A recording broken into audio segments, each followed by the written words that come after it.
بسم اللہ الرحمن الرحیم۔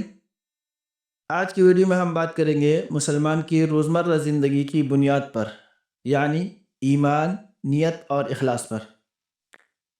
ہم روز جو بھی کام کرتے ہیں، جیسے گھر کے کام ہو، کاروبار ہو، نماز ہو، ملازمت ہو، رشتے نبھانا ہو، لین دین ہو، یہاں تک کہ کھانا پینا ہو، اگر یہ سب کام ہم صحیح نیت اور اخلاص کے ساتھ کریں تو یہ سب کام ہمارے لیے عبادت بن جاتے ہیں۔ سب سے پہلی چیز ہے ایمان۔ ایمان ہماری زندگی کی بنیاد ہے، اور ایمان وہ طاقت ہے جو مسلمان کو زندگی میں صحیح راستہ دکھاتی ہے۔ قرآن کریم میں سورہ مومنون کی آیت نمبر 1 میں اللہ تعالیٰ فرماتے ہیں، بے شک ایمان والے ہی فلاح پانے والے ہیں۔ اب ایمان کا مطلب صرف زبان سے کہنا نہیں ہے، بلکہ دل سے ماننا، زبان سے اقرار کرنا، اپنے عمل سے اس کو ثابت کرنا، یہ تینوں چیزیں ایمان میں شامل ہیں۔ تو ایمان مسلمان کے لیے وہ بنیاد ہے جس کے بغیر انسان کا کوئی عمل قابل قبول نہیں ہوتا۔ قرآن کریم میں اللہ تعالیٰ فرماتے ہیں، اللہ تعالیٰ صرف ان لوگوں کے اعمال کو قبول کرتا ہے جو ایمان والے ہوں۔ دوسری چیز ہے نیت۔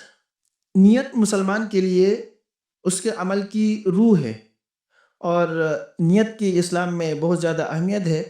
مشہور حدیث ہے کہ تمام اعمال کا دار و مدار نیت پر ہے، یعنی ایک ہی عمل عبادت بھی بن سکتا ہے اور وہی عمل گناہ بھی بن سکتا ہے نیت کے مطابق۔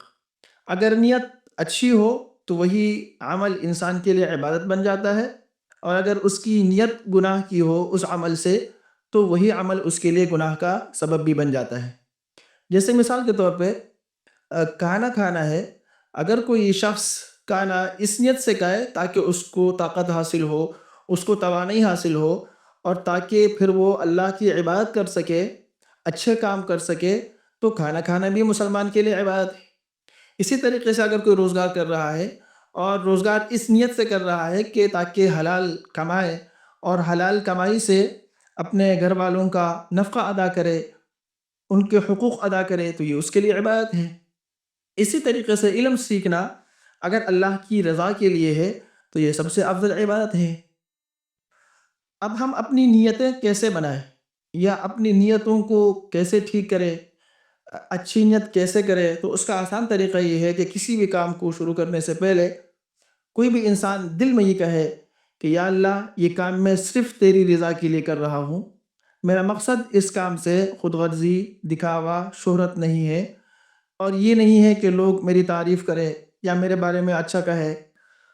قرآن میں اللہ تعالیٰ کا ارشاد ہے، کہہ دو بے شک میری نماز، میری قربانی، میرا جینا، میرا مرنا سب اللہ کے لیے ہے۔ تیسری چیز جو مسلمان کے لیے بہت زیادہ اہمیت رکھتی ہے وہ ہے اخلاص، ریاکاری سے پاک عمل۔ اخلاص کا مطلب یعنی کوئی کام صرف اللہ کے لیے کرنا، اس کا مقصد صرف اللہ کی رضا ہو، اس کے علاوہ کچھ اور نہ ہو۔ یہ نہ ہو کہ اس کو کوئی دنیاوی فائدہ مل جائے، شہرت مل جائے، لوگ اس کی تعریف کریں، لوگ اس کے لیے واہ واہ کریں، یہ مقصد نہ ہو، بلکہ صرف اللہ کی رضا مقصود ہو، تو اس کا مطلب ہے اخلاص۔ حدیث میں آپ صلی اللہ علیہ وسلم کا ارشاد ہے، اللہ تعالیٰ صرف وہ عمل قبول کرتا ہے جو خالص اللہ کی رضا کے لیے کیا گیا ہو۔ اسی طرح قرآن کریم میں ہے، اور انہیں صرف یہ حکم دیا گیا تھا کہ اللہ کی عبادت کرے خالص اسی کے لیے۔ اب یہ کہ اخلاص کیوں ضروری ہے؟ کیونکہ اگر کسی عمل میں اخلاص نہ ہو، ریاکاری ہو، تو ریاکاری انسان کے عمل کو ضائع کر دیتی ہے، ریاکاری دل کو سخت بناتی ہے، ریاکاری سے اللہ ناراض ہوتا ہے۔ آپ صلی اللہ علیہ وسلم کا ارشاد ہے، آپ نے فرمایا، مجھے تم پر سب سے زیادہ ڈر چھوٹے شرک کا ہے۔ پوچھا کہ یا رسول اللہ، وہ چھوٹا شرک کیا ہے؟ آپ صلی اللہ علیہ وسلم نے فرمایا، ریاکاری۔ خلاصہ یہ کہ ایک مسلمان کی پوری زندگی ایمان، درست نیت اور اخلاص کی گرد گھومتی ہے۔ اگر یہ تین چیزیں ٹھیک ہوں تو گھر ہو، کاروبار ہو، معاشرت ہو، مسلمان کے لیے ہر عمل عبادت بن جاتا ہے۔ اللہ تعالی ہمیں خالص نیتوں والے بندے بنائے۔